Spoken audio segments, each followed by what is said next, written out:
She could have said nothing. All Lennox Pryor had to do was ignore one number in the concrete test report. Compressive strength reaching only 58% of the required standard, on a 14-story apartment project in the heart of Newark, where her father was working as the foreman and her brother was welding structural steel on the 7th floor. She was 19 years old, had just entered her first year at an engineering university, and she chose to report it to the higher-ups. 6 days later, the east wing of the building collapsed in 11 seconds. 4 workers never walked out, and one of them was Nash Pryor, her brother. The general contracting company placed all the blame on her father, a man who had been sober for 3 years, who had sounded the warning, who had been ignored, and who was now turned into the culprit because his past was too easy to smear. In January 2019, 2 months after the disaster, Grady Pryor was found in a motel room off the highway, with a piece of paper folded into quarters in his breast pocket, and on it was written a single line, "I told them." No one listened. Lennox received that piece of paper at the funeral home. She kept it. She didn't know what to do with it. She only knew that she had 2 younger sisters, Arden, who was 14, and Blythe, who was 11. No father, no mother, no brother, and not a single relative in the world willing to take both of them in. She brought them home. She gave them the bedroom, and slept in the living room for 8 years. She worked 2 jobs at once, took supplemental classes during the day, waited tables at night, and earned her structural engineering degree in 6 years instead of 4. She never told her 2 sisters about the piece of paper. 8 years later, she walked into the same room as the man who had inherited the family that buried the truth. A 33-year-old boss named Barrett Kessler, a man who had never heard the name Nash Pryor, a man who didn't yet know that the empire he was trying to wash clean had been built on her brother's bones, and when he found out, he would have to choose: bury it deeper, or destroy everything his father had left behind with his own hands. If this story touches you, press like so more people can hear it. Share it with someone you think needs to hear this story today. And if you want to follow it all the way to the final minute, subscribe to the channel right now. March 2026. Newark, New Jersey. The 1-bedroom apartment on the 4th floor of a brown brick building at the corner of Halsey and Academy, where the elevator had been broken since December, and no one had fixed it.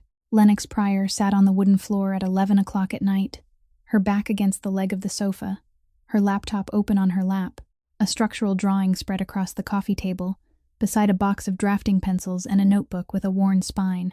She was checking the load calculation again for a steel beam on the project her company had assigned her the previous week.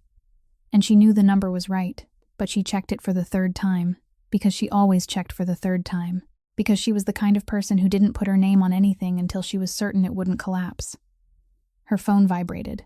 Arden was calling from her Rutgers dorm just before midnight, her voice half embarrassed and half urgent, saying she needed $400 for books for the new semester, that she had tried to find used copies at the library but there weren't any left, that she was sorry for calling so late.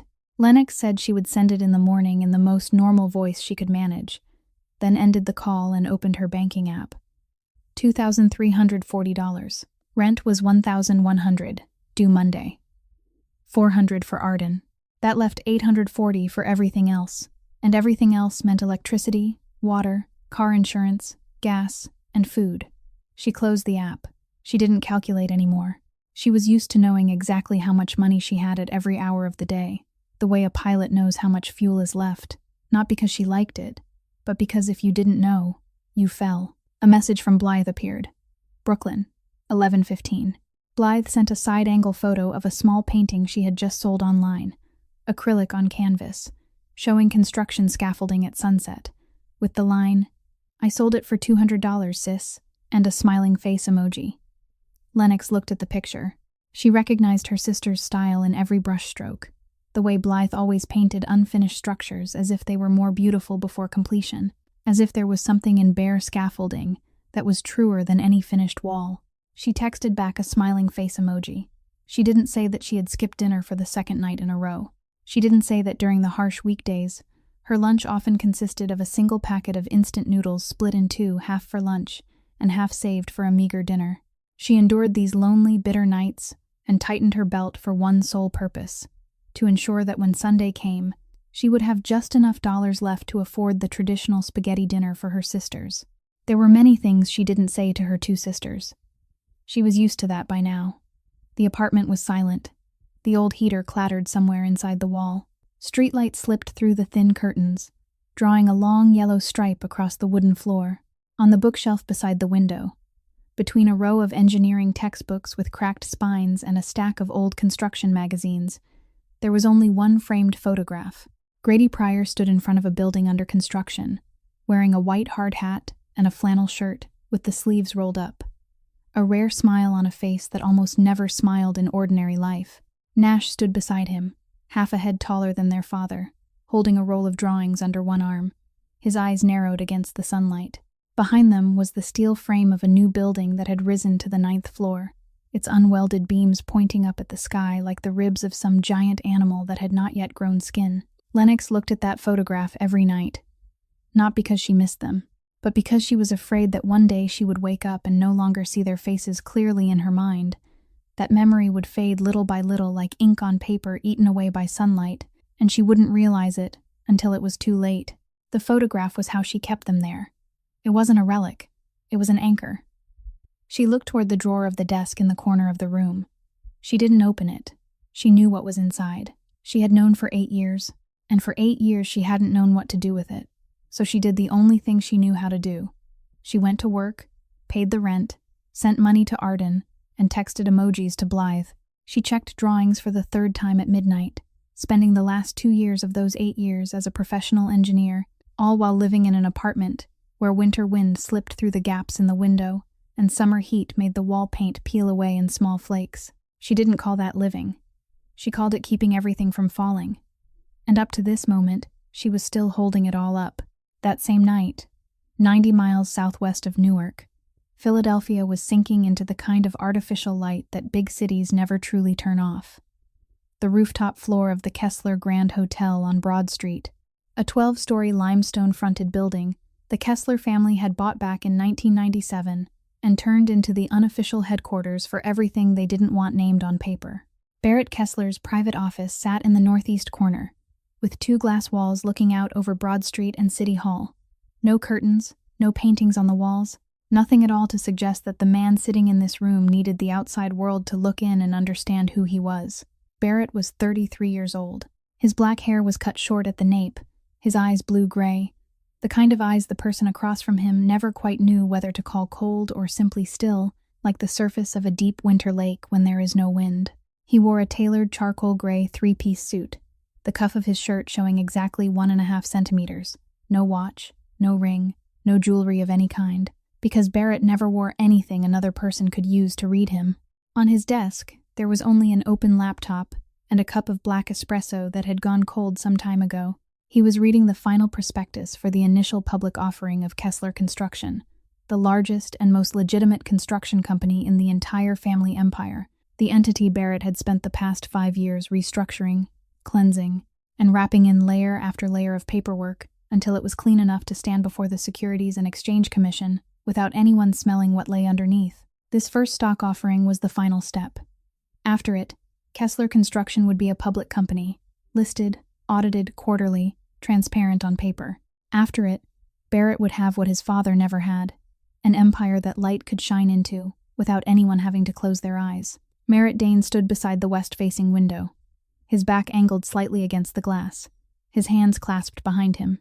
58 years old, salt and pepper hair neatly cut, a lean face with lines that looked as though they had been carved with a utility knife, and eyes Barrett had once joked never closed, even when Merritt slept. Merritt was Barrett's senior advisor, the man who had been beside the Kessler family since before Barrett knew how to tie his shoes, the man who had taught him how to read a room before entering it, how to count exits before sitting down, how to hear what people did not say.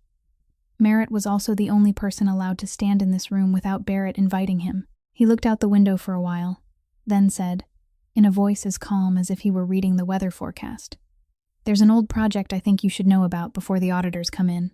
Meridian Towers, Newark, 2018. Barrett didn't look up from the prospectus. He asked, his voice not shifting by a single note. "Why?" Merritt didn't answer immediately, and Barrett didn't ask a second time. That was how things worked in this room, in this building, in the entire structure of power Barrett Kessler had built from the ashes his father left behind after the stroke 5 years earlier. When Barrett looked at someone without speaking, the room became smaller. Not because he raised his voice, not because he threatened, but because his silence had weight. It pressed down on the air, on the other person's shoulders, on the distance between question and answer, until the other person opened his mouth simply because he could no longer bear that silence. Barrett didn't run his empire with shouting. He ran it through the space between two sentences, and in that space, people confessed everything on their own. Merritt turned back to look at him. The advisor's eyes were unreadable, but there was something at the corner of his mouth. Not a smile, not worry, but the expression of a man weighing which door to open inside a dark room he had kept locked for 8 years. Then Merritt spoke, slower than before. Because there are a few things in that project the auditors will find. And if they find them before you know, you won't have time to choose how to handle it. Barrett set the prospectus down on the desk. For the first time that evening, he looked straight at Merritt. No blinking, no tilt of the head, only looking. And Merritt, who had stood in rooms with men far more dangerous than Barrett many times over 3 decades, who had seen Rowan Kessler break opponents with a phone call at 3 o'clock in the morning, who claimed that nothing in the world kept him awake at night, swallowed. Only once. Very lightly. But Barrett saw it. Barrett always saw. "Sit down," Barrett said. Not an invitation, not an order. Just 2 words.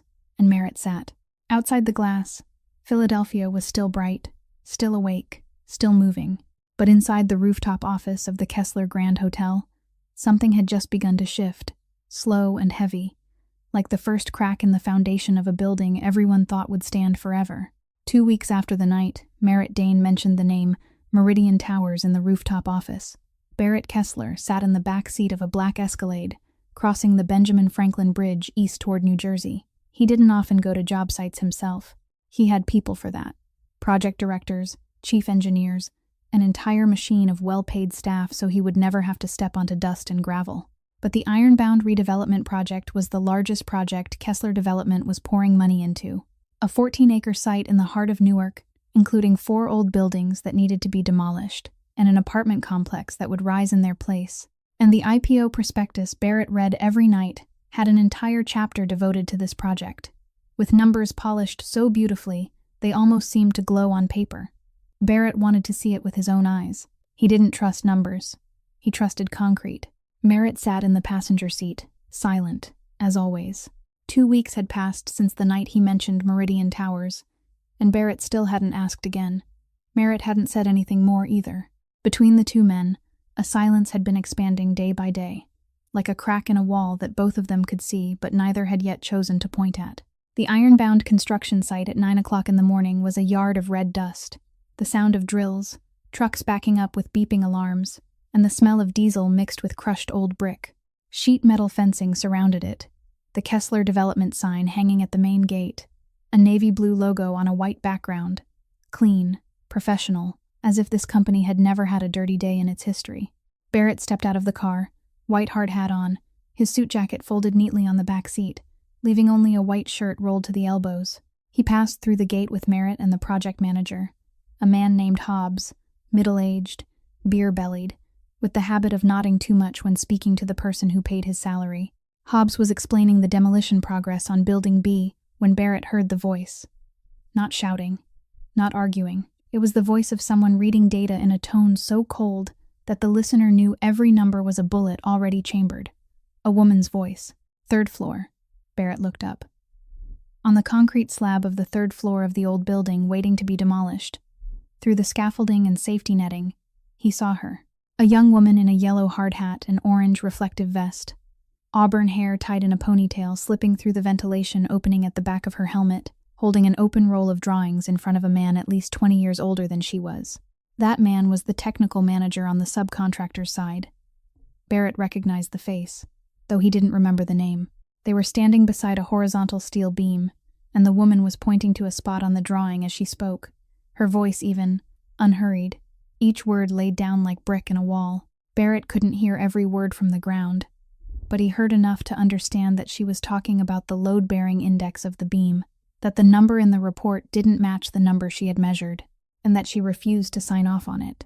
The technical manager said something Barrett couldn't hear, but from the body language, he knew the man was trying to push her. the kind of pressure older men in construction used on young engineers every day. The leaning forward, the looking down, the "I was doing this job before you knew how to hold a ruler." And the woman didn't step back. Not even once. She stood exactly where she was, her back straight, her feet about shoulder width apart, the posture of someone who was used to being pressured and had long ago decided that it meant nothing. Then she said, loud enough for Barrett to hear from the yard below, her voice still flat as a tabletop, "If you pressure me to sign, I won't sign.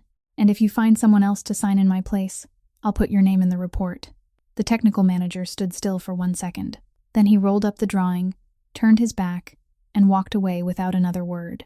He crossed the stairway down to the second floor and disappeared behind the corner of a wall. The woman didn't watch him go. She had already turned back to the drawing before he had even finished the first step. A drafting pencil held between 2 fingers, her head slightly lowered, her eyes moving along the diagram, as if the confrontation that had just happened wasn't worth more than 3 seconds of her memory. Barrett stood in the yard, roughly 10 meters from her on a diagonal, and realized he had stopped listening to Hobbs at some point. He didn't know who she was. He didn't know her name. He didn't know that she had lost her brother on a job site built by his own family's company, that she had lost her father because of the consequences of that very building, that she was sleeping on a sofa and dividing instant noodles in half so her 2 younger sisters could go to school, that in the desk drawer of a 4th-floor apartment on Halsey Street lay a yellowed piece of paper folded into quarters, bearing the handwriting of a dead man whose name Barrett had never heard. Barrett knew none of that. What he knew, the only thing he knew in that moment, was that she didn't sign. And in Barrett Kessler's world, where everyone signed when told to sign, where enough money made signatures flow like ink, a person who didn't sign was a person worth knowing by name. On the ride back, Barrett stayed silent for the first 15 minutes. Merritt was silent too. That was how they traveled. 2 men sitting in an expensive car, neither feeling any need to fill the air with sound. When the car reached the bridge, Barrett said, his eyes on the window beside him, "Find me the file on the woman engineer from the 3rd floor." He didn't say her name because he didn't know it. He didn't explain why because he didn't need to explain anything to anyone. Merritt nodded once, lightly, and typed something into his phone. He didn't ask either.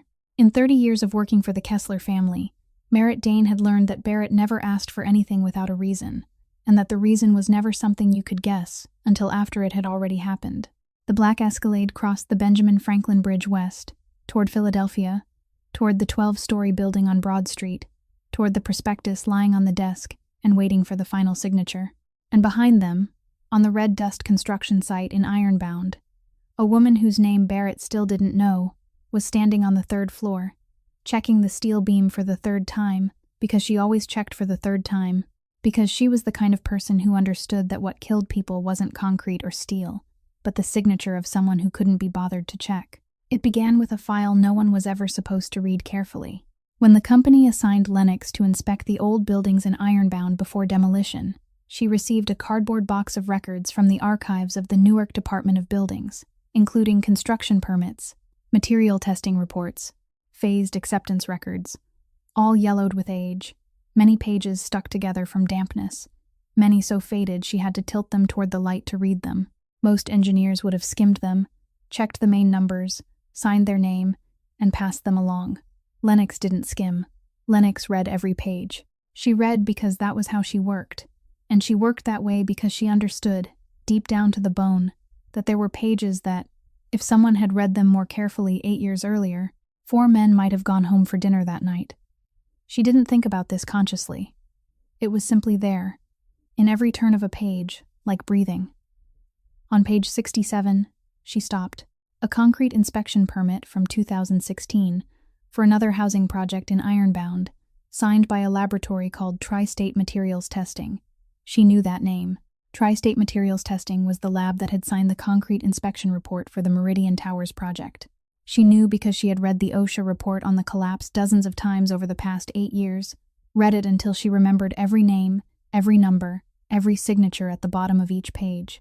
She turned another page. Page 72. A material acceptance record with an approval signature in the lower right corner. Wendell Oakes, Project Director, Kessler Construction. She turned again to page 81. They did not need to search in the dark anymore. They now had the puzzle pieces but needed to fit them together perfectly. Garfield Concrete. The same subcontractor that had supplied concrete for Meridian Towers. The same testing lab. The same approval signature. The same man. The same system. A different year. A different project. But the same machine. Lennox sat back in her chair, the file open on her lap, and she felt something rise in her chest. Not anger, not grief, but something sharper, colder, like the feeling of walking along a familiar road and suddenly realizing the ground beneath it wasn't as solid as you thought. She photocopied the entire file at the company printer at 7 o'clock in the evening, when the office had emptied out. She slipped the copies into a brown paper envelope and carried them back to her apartment on Halsey Street. That night, she spread everything across the living room floor. Permits, records, contracts, signatures, all arranged in rows on the wooden floor beside the coffee table. And she sat among them as if sitting inside a map she was rebuilding from memory and from evidence. She opened her laptop and searched the name Josie Millard, Newark Tribune, a name she had known for a long time but had never had a reason to look up. The original article from 2018 had been pulled from the newspaper's website 48 hours after it was published, but the Internet Archive still had a saved copy. She found it at 1:17 in the morning. A 3-column article, 700 words, quoting an anonymous engineer at the job site, describing a system failure in the concrete testing process at the Meridian Towers project, describing exactly, almost word for word, what her father had warned about in the internal report no one had read. Lennox read the article twice. Then she read it a third time. Then she sat still on the floor, surrounded by papers, at 3 o'clock in the morning, and looked toward the desk drawer in the corner of the room.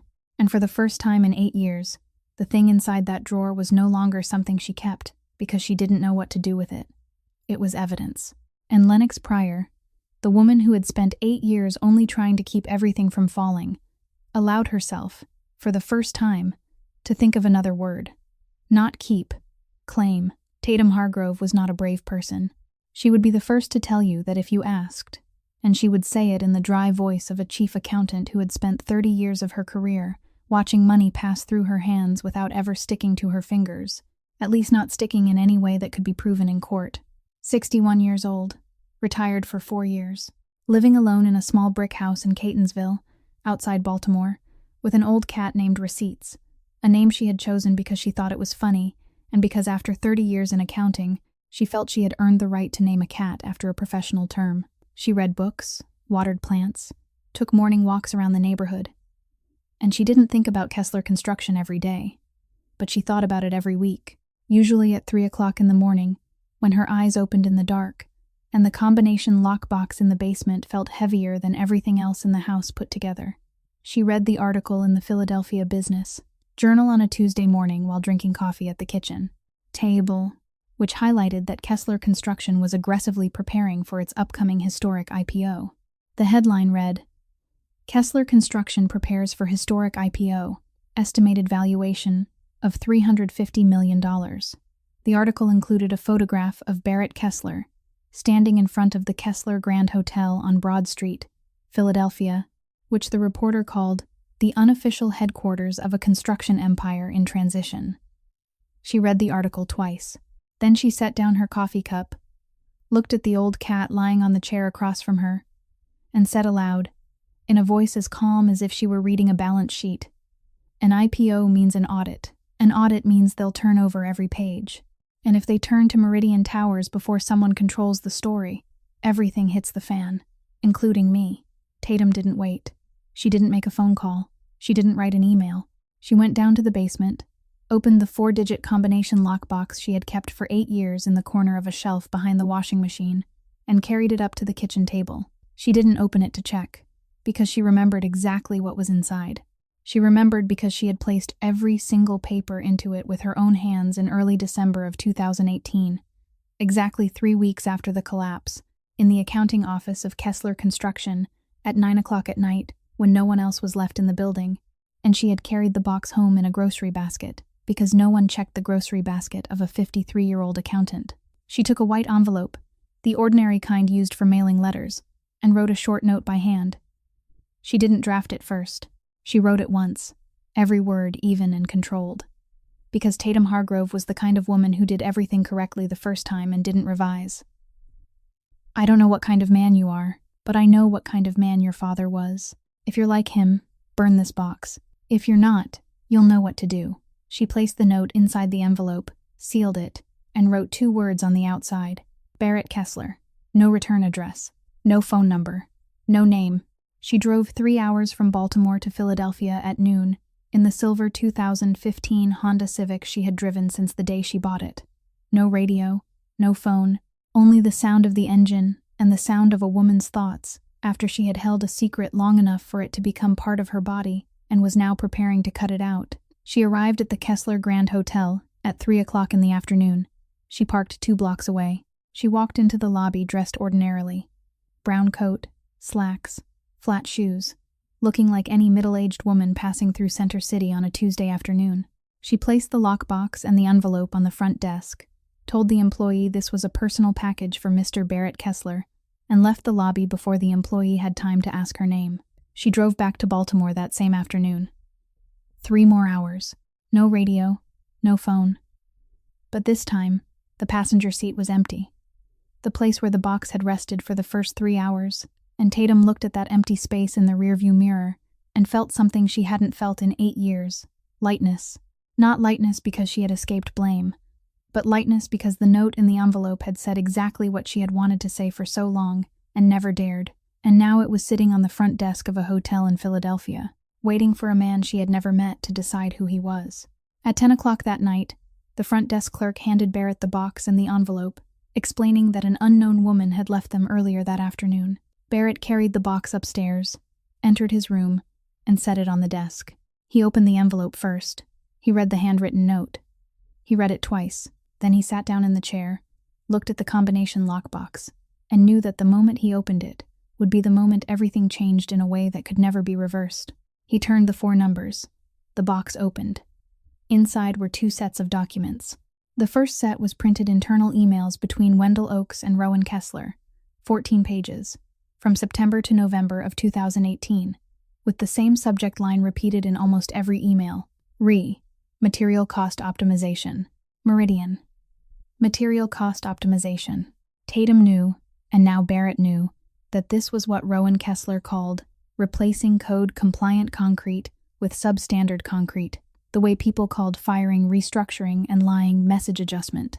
The second set was Tatum's handwritten ledger, written in black ballpoint pen on yellow-lined paper, recording every expense in the category she had labeled aftermath handling, $4,200,000 in total, including out-of-court settlements for the 4 families, legal fees, public relations consulting fees, and at the bottom of the page, a note in red ink that Tatum had added after retiring, perhaps on some sleepless night at 3 o'clock in the morning. NDA signed, all families, no one talks, no one sues, as if nothing happened.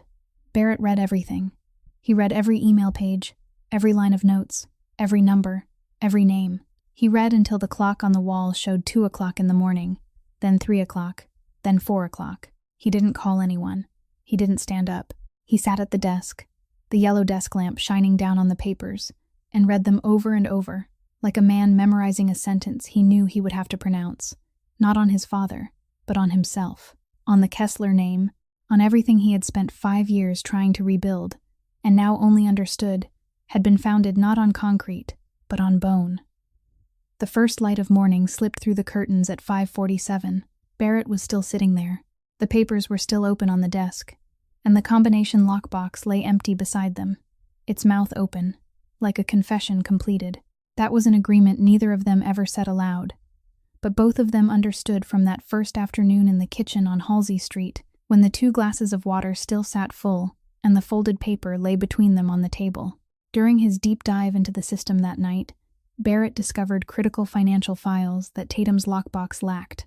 He unearthed a misfiled accounting record showing that the $2,700,000 difference from using substandard concrete had been deceitfully logged as project operating savings. However, these were just numbers on a ledger. He still lacked the technical engineering proof to link this fraud directly to the structural failure. Every piece of this newly found financial evidence was safely added to his secure backup before the night was over. The file reached Barrett on a Wednesday afternoon, Inside a brown envelope with no sender's name, only Merritt's handwriting in the left corner, the engineer from the 3rd floor. Barrett opened the envelope at his desk, alone, with the office door closed. Inside were 12 printed pages, including employment history, degrees, work records, and a personal background summary. Merritt had compiled from sources ordinary people couldn't reach, but the Kessler family could reach as easily as opening a drawer. Lennox Pryor, 27 years old. Structural engineer, Harlan and Webb, Newark. Graduate of Newark College of Engineering. On page 3, under personal background, Barrett slowed down as he read, Father, Grady Pryor, construction foreman. Deceased, January, 2019. Mother, Corinne Pryor. Deceased, 2010. Older brother, Nash Pryor, structural steel welder. Deceased, November 14th, 2018, in the East Wing collapse of the Meridian Towers project, Newark. General contractor, Kessler Construction. Barrett read the final line twice. Then he set the papers down on the desk, very gently, with both hands, as if they were hot. He picked up the internal phone and said 2 words. Merritt, up here. Merritt entered the office 3 minutes later and closed the door behind him, without needing to be told. He looked at the open file on the desk and understood at once how far Barrett had read. Barrett did not invite him to sit. Barrett stood beside the window, his back to Merritt, looking out over Broad Street at dusk, and spoke in a voice Merritt had never heard in 15 years, the voice of a man holding every word between his teeth before letting it go. Tell me everything about Meridian Towers, now, from the beginning, Merritt told him. He spoke evenly, without rushing, without dodging, with the voice of a man who had been preparing for this moment for a long time, and was now simply opening the lid of a container he had kept sealed for 8 years. Rowan Kessler, Barrett's father, in the fall of 2018, when the Meridian Towers project was $2,700,000 over budget, had ordered Wendell Oakes, the project director, to switch to ready-mix concrete from a subcontractor called Garfield Concrete, at a price 40% lower than the supplier named in the original contract. Merritt said Rowan knew the concrete was below standard. Merritt said Tri-State Materials Testing had been paid to sign false inspection reports. Merritt said that when the East Wing collapsed and 4 people died, Rowan called Wendell into a private room that same night and directed 2 things. 1. Place all the blame on the foreman, Grady Pryor, a man with a history of addiction, and therefore easier to turn into a target than anyone else on the job site. 2. Contact the family's people inside the Occupational Safety and Health Administration to adjust the investigation file. Merritt told all of it in roughly 6 minutes. He did not stop halfway. He did not apologize. He told it like a man pouring concrete, steady-handed, and never looking back. When Merritt stopped, Barrett still stood with his back turned. He did not turn around for a stretch of time Merritt would later remember as about 4 minutes, though it felt much longer. 4 minutes with no words, no heavy breathing, no fist striking a desk. None of the things an ordinary man would do after learning that his father had indirectly caused the deaths of 4 people and directly destroyed the lives of at least 3 others. Barrett was not an ordinary man. Barrett was a man whose anger did not escape outward but sank inward, down deep, and when it hit bottom, what it became was not a shout, but a decision. Then he asked, his voice half a note lower than before, "My father knew people would die on that site?" Merritt answered without hesitation. He knew the concrete didn't meet standard. He signed the order to continue. Barrett nodded once, very lightly, the nod of a man who had just received the answer he already knew but still needed to hear spoken aloud so it could become real. Then he said, "Get out." Merritt left. Barrett stood alone in the office for another 10 minutes. He did not make a call. He stood at the window and watched Philadelphia sink slowly into night, waiting for the physical confirmation of the ghost Merritt had just conjured. He knew Merritt's words were true. But in his world, words needed to be backed by ink and paper. He decided to stay in his office on the rooftop floor, unaware that the final puzzle piece was already making its way to the hotel lobby. He walked down the second-floor hallway, past silent closed doors, past the smell of antiseptic and artificial lavender, to room 27. Rowan Kessler sat in a wheelchair beside the window, exactly where he had sat every day since the stroke took away his speech, his ability to walk, and most of his awareness 5 years earlier. 67 years old, thin white hair, both hands resting motionless on his lap, The hands that had once signed million-dollar contracts and crushed the careers of people who dared to stand in his way, now lying still as if they no longer belonged to him. His eyes stared out the window, into the darkness outside, or into nothing at all. No one could be sure. Barrett pulled a chair over and sat across from him. He did not say hello. He did not ask how his father was feeling. He sat down and looked straight into the face of the man who had given him life, raised him, taught him how to command a room with silence, and how to look at people without blinking. The man whose fingerprints Barrett had spent the last 5 years trying to scrub from the empire so light could shine into it. And now he knew there were stains that could never be erased, because they did not lie on paperwork. They lay beneath concrete poured over 4 coffins. "Do you know the name Nash Pryor?" Barrett asked, his voice low and slow. "Do you know the names of the other 3? Douglas Welch, 34 years old, electrician. Marco Reyes, 29 years old, formwork carpenter. Tommy Bledsoe, 19 years old, laborer, only 3 weeks on the job." Rowan did not react. His eyes still looked out the window, or into empty space, or at whatever people see when they have lost almost everything. Barrett took a printed sheet from the pocket of his shirt, folded into quarters. He opened it and placed it on his father's lap, right between those motionless hands. On the paper were 4 names, 4 dates of birth, 4 dates of death, 4 lines, 4 lives. "I won't hide this for you," Barrett said, "but I won't take revenge on you either. I just won't become you." He stood. He said nothing more. He pushed the chair neatly back into place and stepped out of room 27. Walked down the lavender-scented hallway, down the stairs, and out to the parking lot. He got back into the rear seat of the Escalade and sat still in the dark for 3 minutes before telling the driver to move, his eyes fixed on the red brick wall of the nursing home, and no one in the world knew what he was thinking during those 3 minutes except him. In room 27, the night nurse came in 15 minutes later to check Rowan Kessler's vital signs. She saw the paper on his lap. She started to pick it up, but then she left it there, because it had not fallen, and he did not appear uncomfortable, if he could still feel discomfort about anything at all. The paper stayed there all night. Rowan did not pick it up. He did not let it fall either. It simply rested on his lap. 4 names, 4 lives, lighter than a leaf, heavier than anything he had ever signed. The next morning, after spending a sleepless night haunted by the 4 names of the victims, Barrett sat on the edge of the bed in the penthouse apartment on the 12th floor of the Kessler Grand Hotel, where he slept most nights because he didn't have a private home. Never had, because Barrett Kessler never bought anything that forced him to stay in one place for too long. He hadn't slept. He was still wearing the shirt from the night before, the top 2 buttons undone, the sleeves rolled up, and he sat there staring at the blank white wall across from him, while his mind repeated a voice he hadn't heard in 17 years. The voice of Orla Kessler. His mother, the woman with black hair and blue-gray eyes like his, the woman who had died of cancer when Barrett was 16, in a private hospital in Bryn Mawr, on a white bed too clean for someone who was dying. Barrett remembered many things about his mother, but the thing he remembered most clearly, the thing carved deeper into him than any lesson Rowan had ever taught, was one summer afternoon when he was 13, sitting on the porch of the old house in Chestnut Hill, while Orla was watering the plants.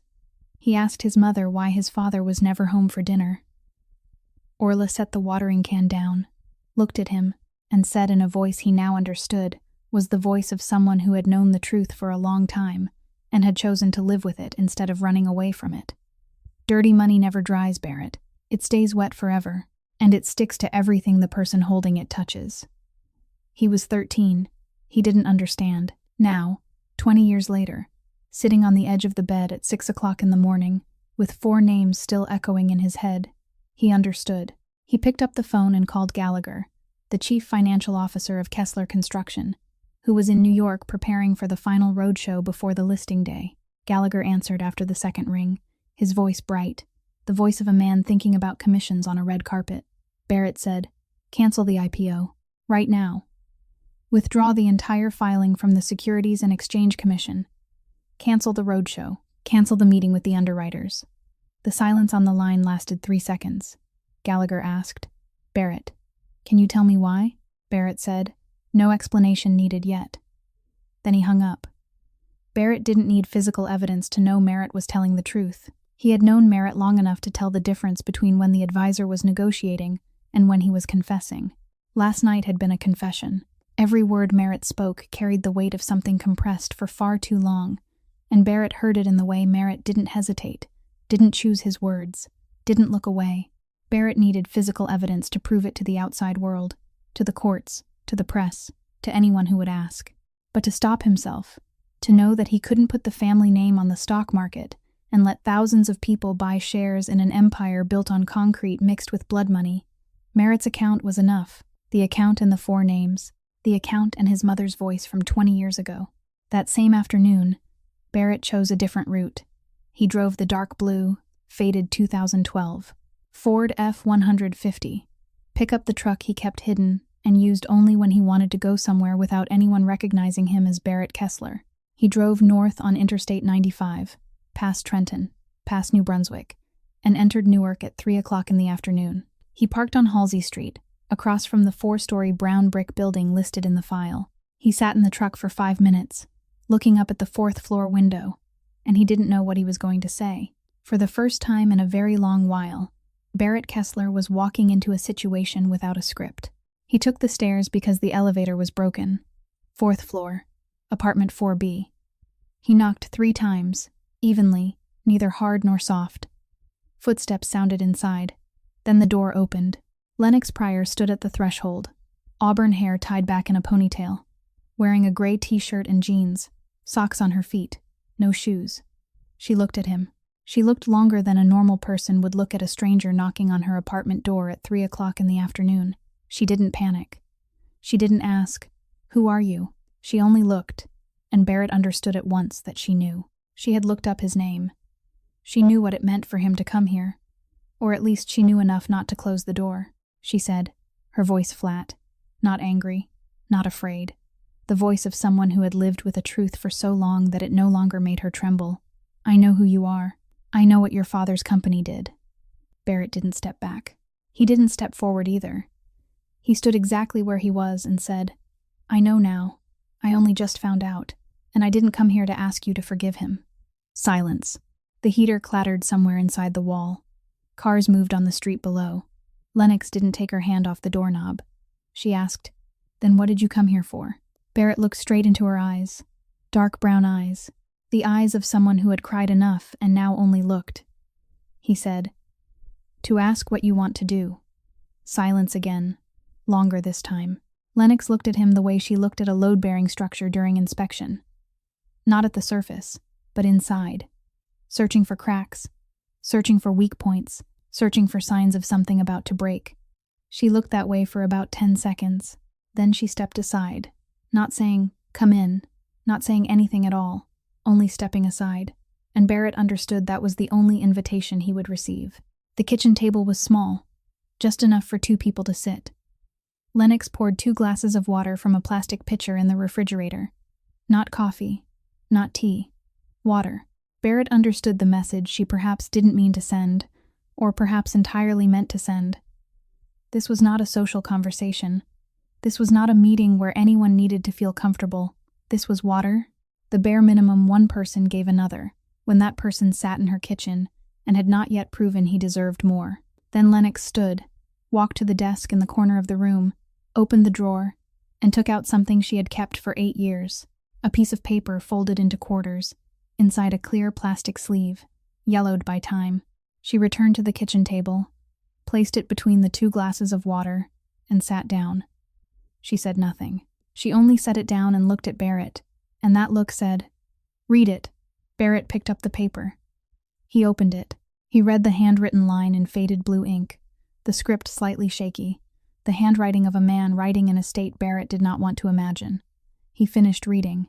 He set the paper down on the table, very gently, with both hands, setting it down with the kind of care people reserve for things that, if dropped, can never be picked back up whole. He said nothing for a long while. Then he lifted his eyes to Lennox, and for the first time since he had knocked on this apartment door, there was something in his gaze that Lennox recognized, because she had seen it in the mirror every morning for 8 years.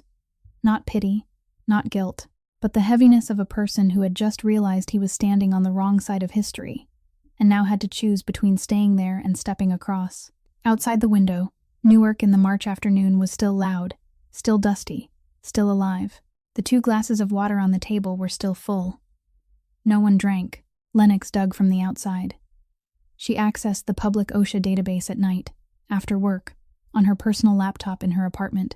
She reread the entire investigation report on the Meridian Towers collapse, 47 pages.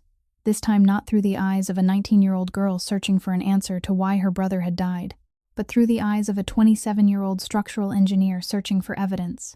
She found things she had missed the first time. The concrete test results in Appendix B did not match the figures cited in the main conclusion, a 12% discrepancy, the kind of discrepancy that could not be a typo. She compared them with Josie Millard's withdrawn article on the Internet Archive, and realized that the anonymous insider at the job site quoted in the article had described the exact number in Appendix B, the real number, not the number in the conclusion, the number that had been adjusted. Her father hadn't only warned them. Her father had been right down to the last digit. They met at the Newark Bay ferry landing, always outdoors, always in a public place, always early in the morning, before Lennox went to work and before anyone in the Kessler family woke early enough to wonder why Barrett had driven his pickup out of Philadelphia at 6 o'clock. A wooden bench beside the parking lot, looking out over the gray water of Newark Bay, with the smell of salt and engine oil drifting in from the container port in the distance.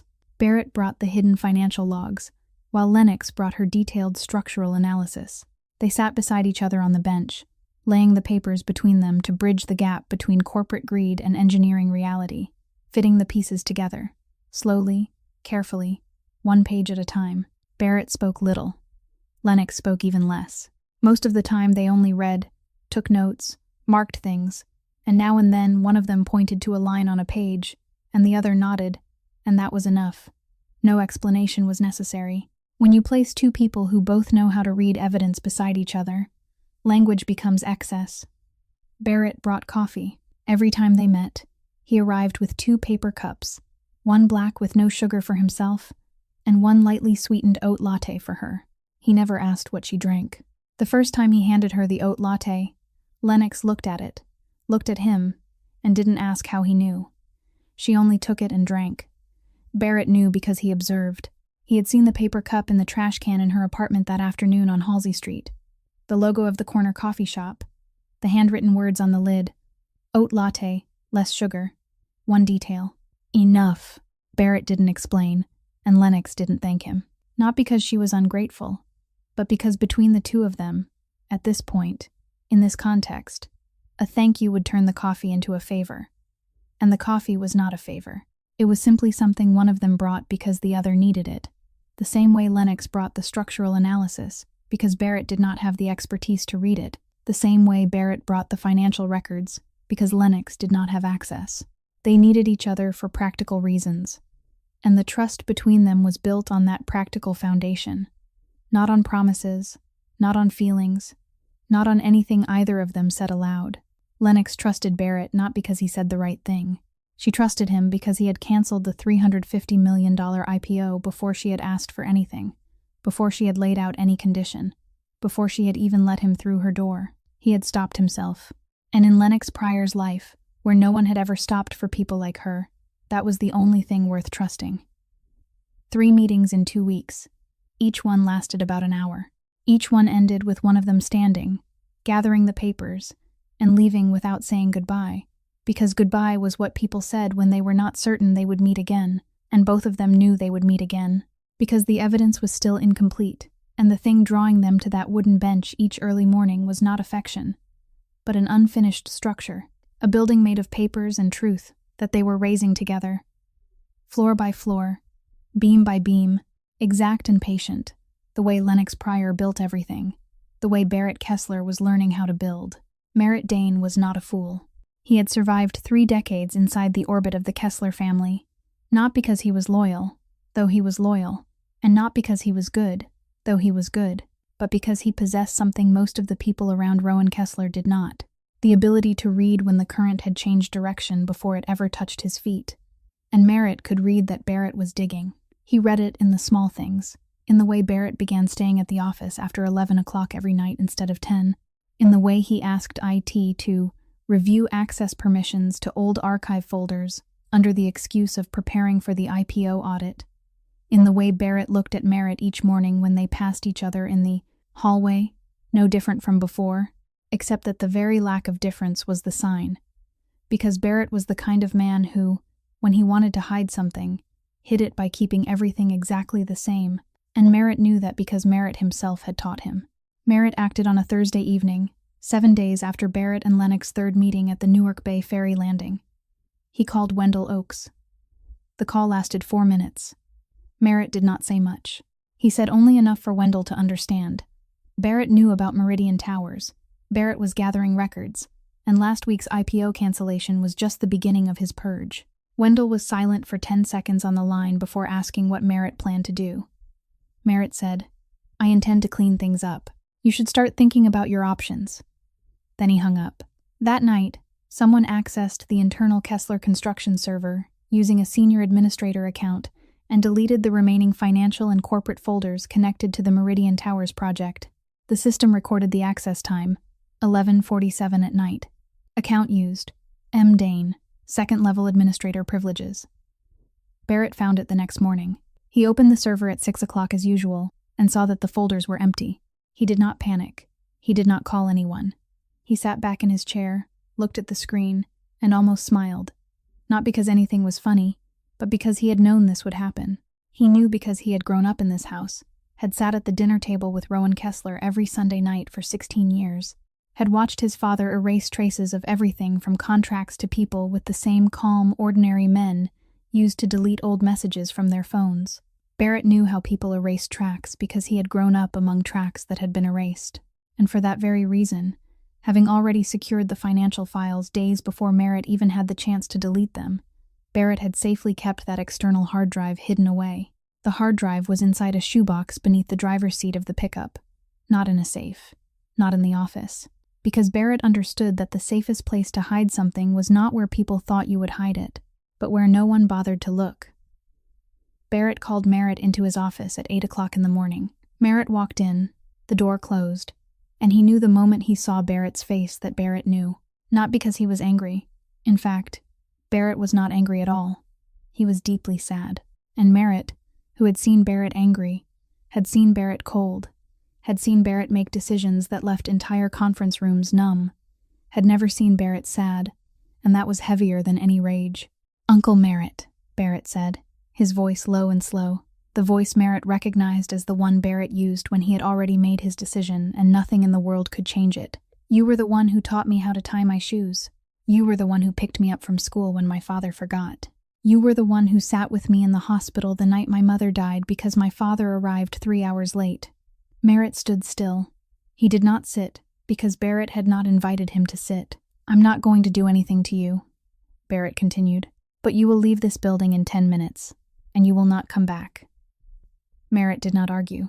He did not apologize. He did not explain, because explanation was an admission of wrongdoing, and Merritt Dane did not believe he was wrong.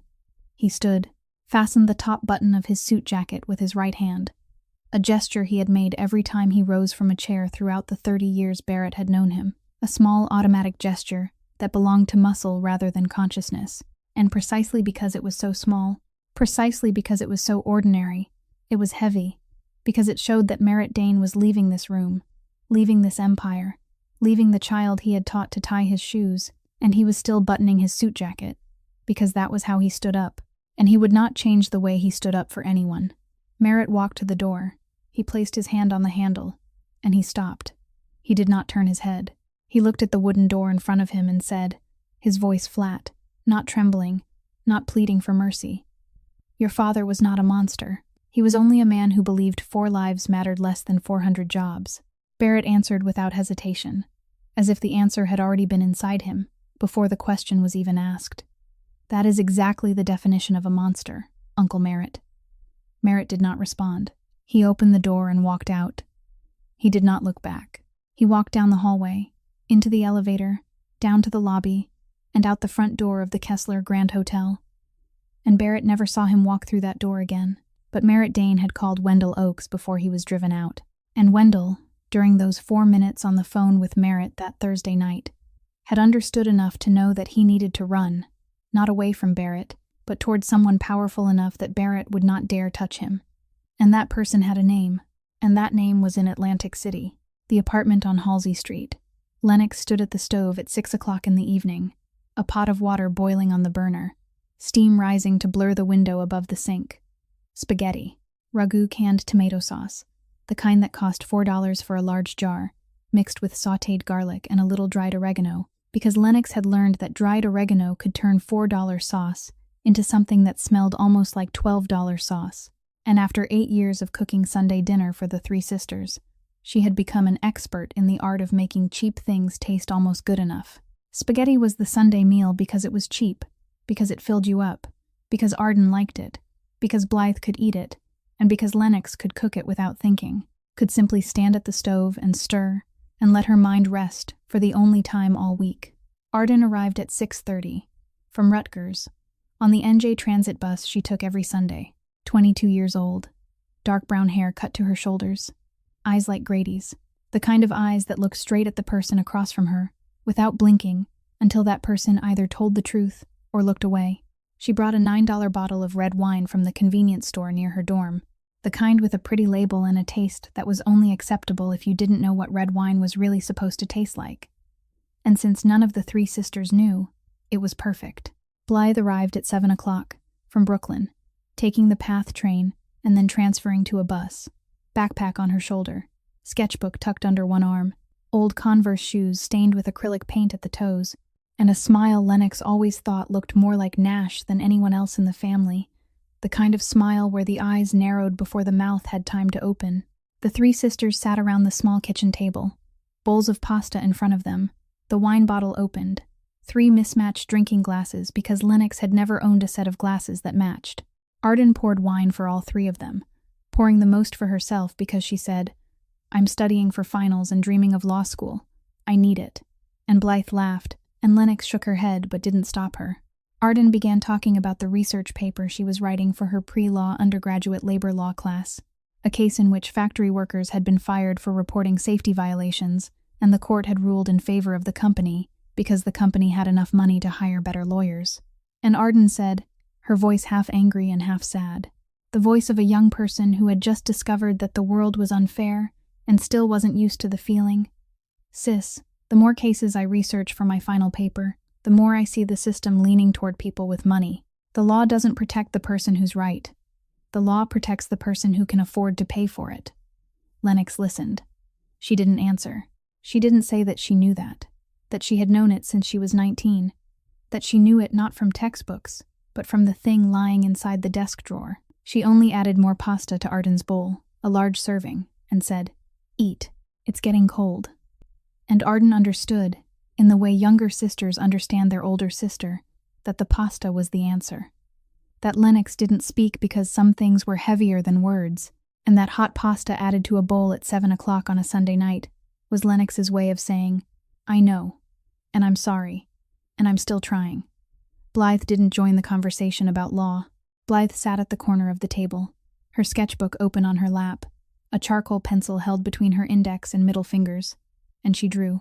She drew Lennox standing at the stove, hair pinned high, neck slightly tilted, one hand holding a wooden spoon, steam from the pot rising to cover half her face, and in the drawing, Lennox looked like a woman who was both strong and thin, strong because she was still standing, thin because she had stood for too long with no one beside her. Blythe didn't show Lennox the drawing. Blythe never showed Lennox any drawing until it was finished. And this one wasn't finished yet, because Blythe still didn't know how to draw the eyes, because Lennox's eyes held something a charcoal pencil couldn't catch, something between exhaustion and resolve that Blythe wasn't yet good enough to put on paper. But she would try, because that was how Blythe loved, with pencil, with paint, with lines she hoped one day could say what her mouth couldn't. 9 o'clock at night. The pasta bowls had been washed. The wine bottle was empty. Arden lay on the sofa, checking school emails. Blythe sat cross-legged on the floor, finishing the hair in Lennox's portrait. Lennox stood at the sink, looking out the dark window, and she thought, without saying it aloud, that this was the reason. This was why she had slept in the living room for 8 years. This was why she had split packets of instant noodles in half. This was why she checked drawings for the 3rd time at midnight. Not because of duty, not because of sacrifice, but because these 2 girls, One lying on the sofa reading emails and one sitting on the floor drawing, were the only thing in the world Lennox Pryor had built that no one had destroyed, and she would protect it at any cost, with every spaghetti dinner, every Sunday, every extra forkful of pasta added to a bowl without needing anyone to say thank you. She didn't know this was the last ordinary Sunday dinner. She didn't know that within 48 hours, she would come home and find a white flower on the kitchen table, exactly where the 3 bowls of spaghetti had sat that night, and everything would change. Barrett chose Vetri on Walnut Street in Center City, Philadelphia, the kind of restaurant where the menu didn't list prices. He reserved a table for 2 under a false name and sent Wendell a message from an unknown number. Vetri, 7 o'clock. I think you'll want to come. Wendell Oakes arrived 10 minutes late, because being late was how men like Wendell said, "I'm not afraid of you," without having to open their mouths. 55 years old, navy suit, polished leather shoes, he ordered a scotch and said, "I don't have much time, Barrett." Barrett didn't answer. He reached down into the leather briefcase, pulled out each document, and arranged them in a row on the white tablecloth beside the flower vase and the candle. Internal emails between Wendell and Rowan, the record of the $4,200,000 settlement, Lennox's structural analysis. And on top, as thin as a ghost resting on water, the handwritten line facing the ceiling of the restaurant. Wendell looked down. He recognized the first email from the subject line, because he was the one who had written it 8 years earlier. His face went pale for a second. Then, staring coldly at Barrett, he sneered. "You think canceling that IPO last week makes you a hero? You've already ruined your father, but if you dare to push those files to the prosecutor, Plan B is already active. You will destroy yourself." He slammed his hands down beside the scotch glass, looked at Barrett with the eyes of a man who had just turned over his trump card. Barrett looked at Wendell. He didn't flinch. He didn't ask what Plan B was.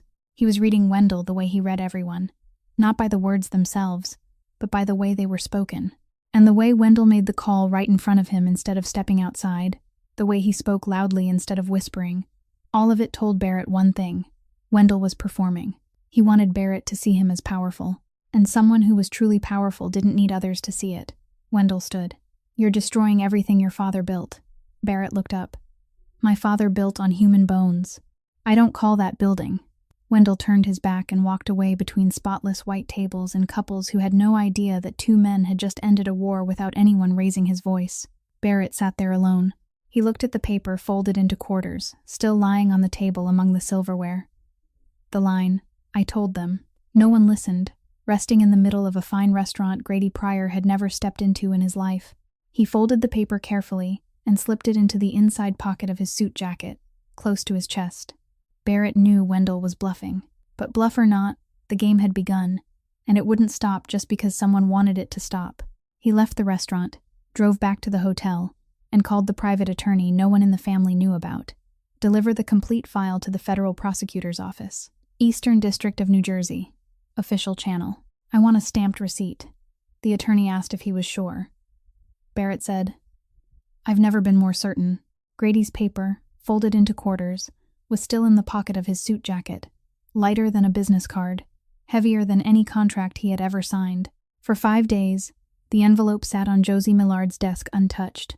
She finally broke the seal at 10 o'clock at night, in the empty office, after 5 days of sitting with it on her desk, like someone sitting beside a bomb she knew wouldn't explode, but still feared.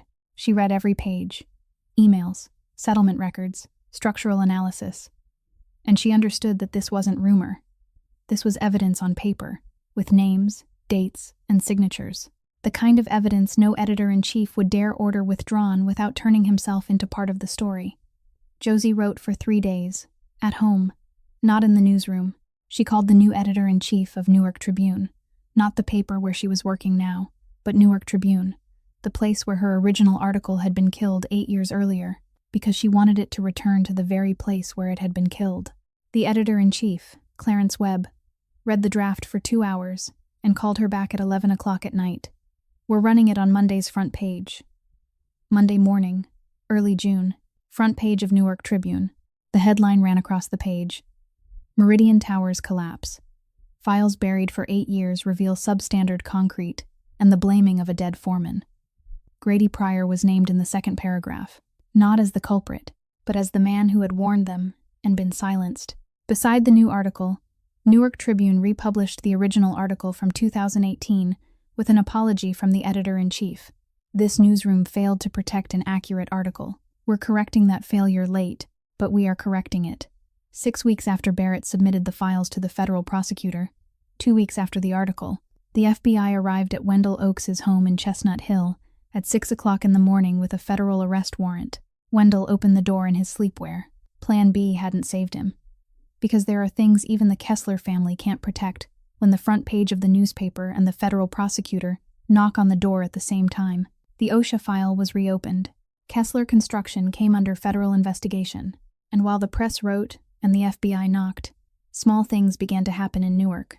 The wife of Douglas Welch, the electrician who had died in 2018, sent Lennox an envelope containing an old photograph. Nash and her husband on scaffolding, laughing, hard hats tilted, with a line written on the back. I kept this photo for 8 years. Now I think it belongs to you. Howard Chen, the former technical manager at the job site, the man who had stayed silent for 8 years and moved to Ohio, emailed Josie Millard. Everything Mr. Grady Pryor said was true. I wasn't as brave as he was. I regret it every day. And Mrs. Lan, the owner of the pho shop on the first floor beneath the old apartment on Halsey Street, left a hot bowl of pho outside the door with a small note written in red ballpoint pen. The letters slightly slanted. Today is free, and all the days before were free too. Don't think about it anymore. Lennox held the bowl of pho and stood in the hallway, and she cried, for the first time in a very long while, not because she was sad, but because she felt light, because sometimes being given to is heavier than receiving. Barrett cooperated fully with the investigation, opened every server, submitted every file, sat before 2 FBI agents with no attorney beside him, and answered every question. When asked why he had voluntarily submitted evidence against his own family company, he said, I've been silent long enough. My whole family has been silent long enough.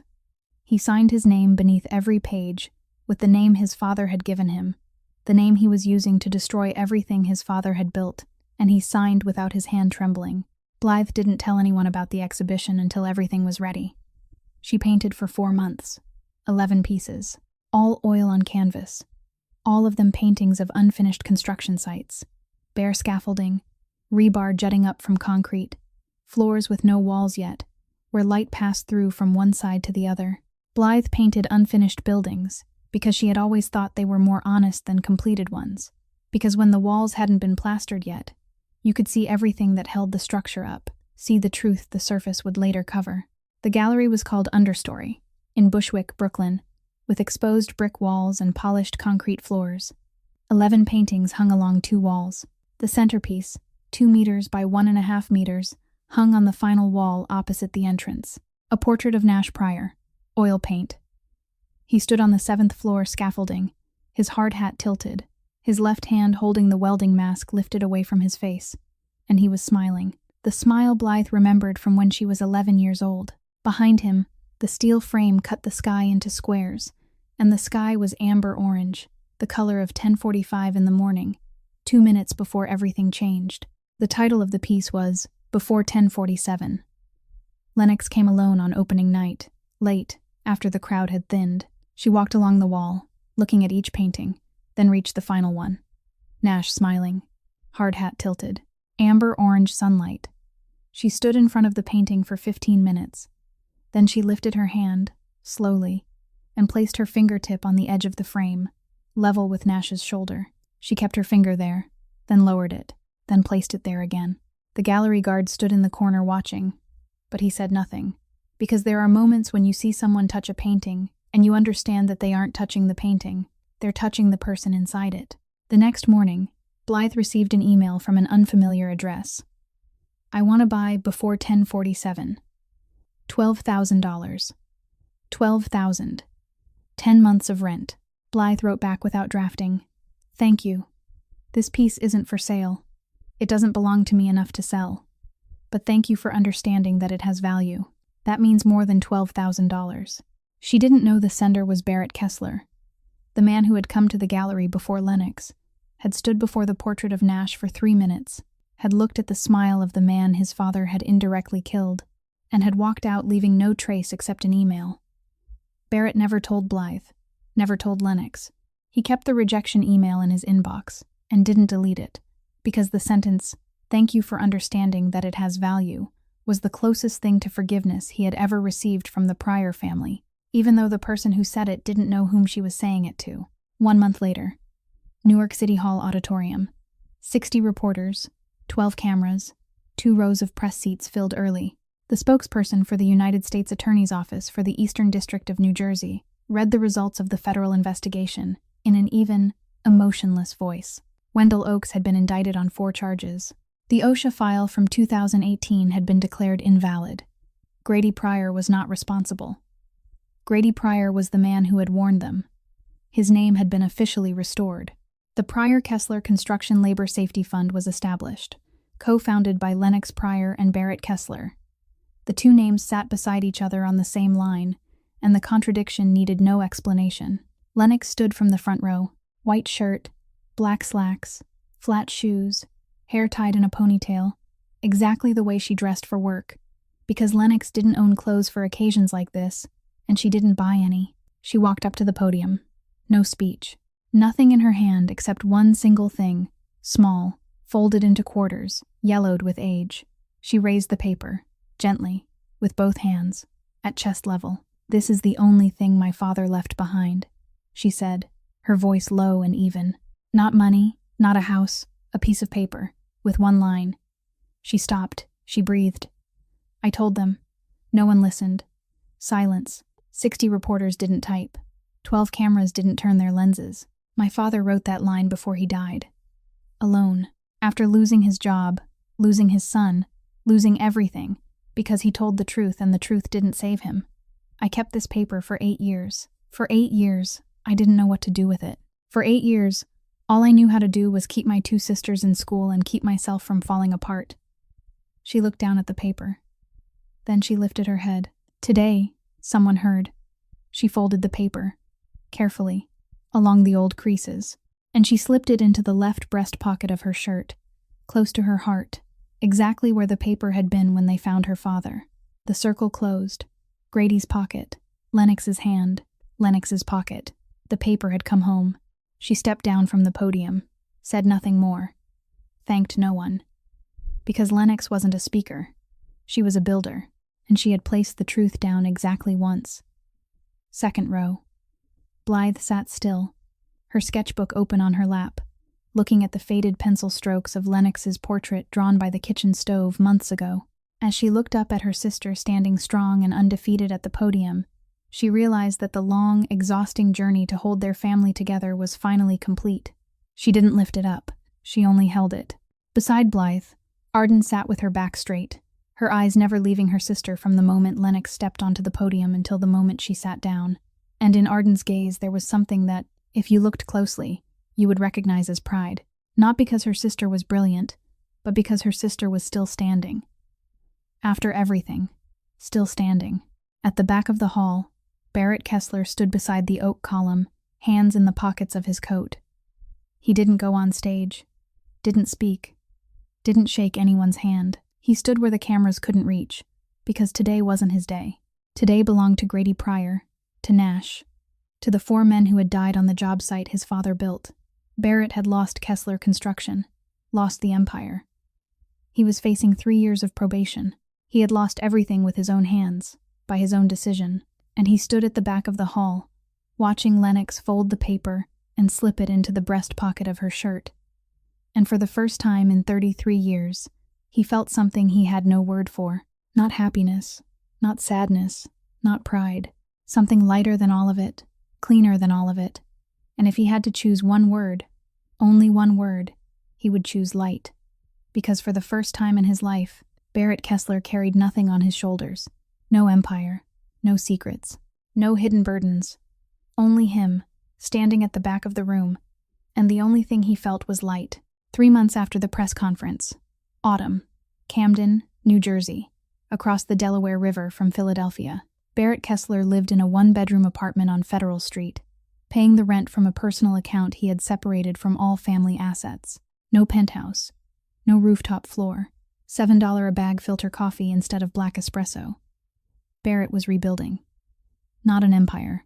A small construction company, legal from the very first screw, specializing in affordable housing. 4 employees. He drove the truck carrying materials himself. He plastered walls himself. One Wednesday afternoon, in the second-floor bedroom of the first house his company was renovating in Kramer Hill, he stopped halfway through, the trowel still in his right hand, and looked down at his hand. Calluses, new ones, at the base of his index finger and the base of his thumb, and he thought these were his father's hands 30 years ago, when Rowan Kessler was still a mason, still standing on scaffolding, still knowing the weight of the thing he built, before he stopped building with his hands and began building with orders, before the calluses disappeared and were replaced by the soft skin of a man sitting in an air-conditioned room, signing the order to use substandard concrete. Barrett looked at the calluses and understood that this was the crossroads his father had stood at 30 years earlier. Rowan chose soft hands, Barrett chose calloused hands, and he decided, standing in that unfinished room with mortar on his cheek and afternoon sunlight coming through a window that didn't yet have glass, that he would never stop building with his hands. Not because he didn't have the money to hire someone, but because the day he stopped feeling the weight of what he built was the day he would begin to forget that it could crush people to death. Lennox was promoted to chief engineer at Harlan & Webb because her boss had read Josie Millard's article and understood that the woman who checked drawings for the 3rd time at midnight didn't do it because she was a perfectionist, but because she knew what happened when someone didn't check. Arden graduated from Rutgers University and, before entering law school, took a job at a labor rights organization in Newark, where she sat across from workers who had been fired for speaking up and listened to them with the eyes most like Grady's among the 3 sisters. Blythe was preparing her 2nd exhibition, and before 1047 still hung on the wall at Understory Gallery, not for sale, because some things had no price, and Nash would keep smiling on the 7th floor scaffolding until the oil paint faded or the canvas rotted, whichever came first. 6 months later, Camden, December. Barrett's first affordable housing project on Erie Street. 3 stories, 12 apartments, nearly finished. The 1st and 2nd floors already had doors installed. The 3rd floor was still empty, the Delaware River wind blowing straight through it as if the building were breathing.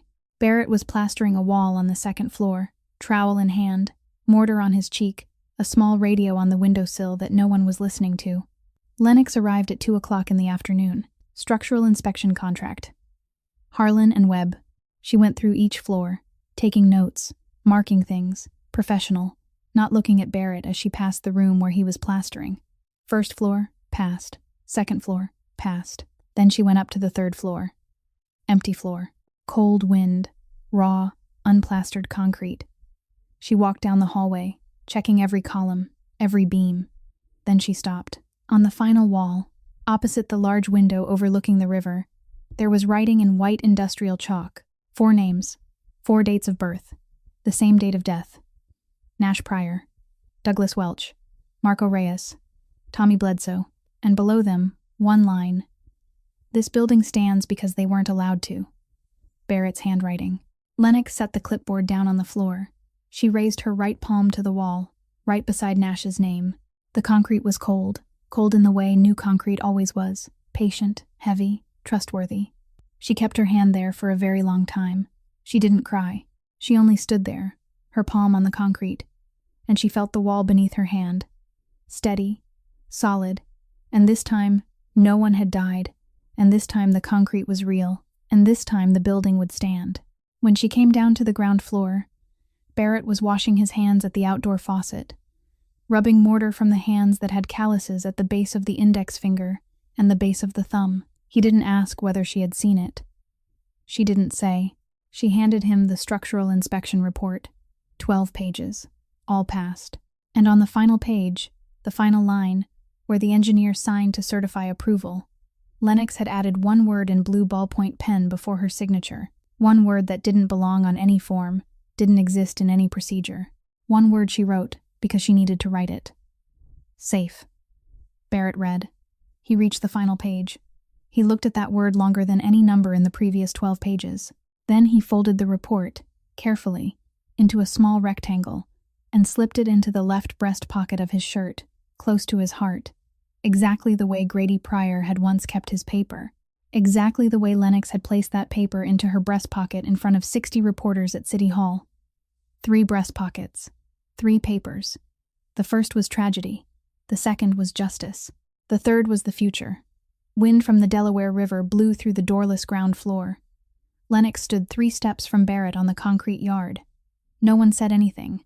No one needed to, because both of them had already spoken through concrete, through white chalk on the 3rd floor wall, through blue ink on the final page of the report, through the language of people who build and people who inspect what has been built. This story isn't about love, though perhaps in the silence of those 3 steps, something was beginning that neither of them had named yet. This is a story about truth and the price of it, about a father who wrote one line no one read, and a daughter who kept that line for 8 years until the world was ready to hear it. About the heir to a dirty empire who chose to destroy it with his own hands rather than become his father. And about a simple lesson: if you see something wrong, speak. Speak, even when no one listens, because maybe no one will listen today.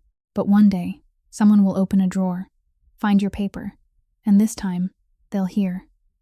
If this story touched you, press like so it can reach more people. Share it with someone you think needs to hear it. Maybe someone who is keeping a piece of paper in a drawer and doesn't know what to do with it. And subscribe to the channel so you don't miss the next stories. How did this story make you feel? Which moment made you stop? Write it down in the comments, even if it's only one line, because we read them all. And every line you write is your way of saying this story deserved to be told. We wish all of you good health, a joyful life, and peace in every day that passes. Thank you for staying here until the very last minute. Goodbye, and we'll see you in the next video.